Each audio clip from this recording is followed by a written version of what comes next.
Simula, super satisfied at enjoy kami pareho. Pero after 6 months, nagsimula makaramdam ng panlalambot yung ari ko.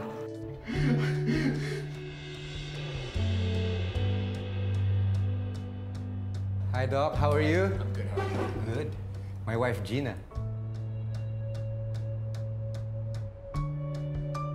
Dami ng chick neighbors na nalalaglagan ng panty sa sobrang kagupo niyan. Most of my female clients really love this one. I think may kulang nga. Sex life mo. Hindi na to pwedeng maulit. Kasal ako at mahal ko yung asawa ko. Tumigil nga kayo! Kami ng asawa ko ang dapat mag-usap dito! At bakit? Kailan ba involved dito? Kailan ba may nararamdaman? Kiki, tumigil ka na!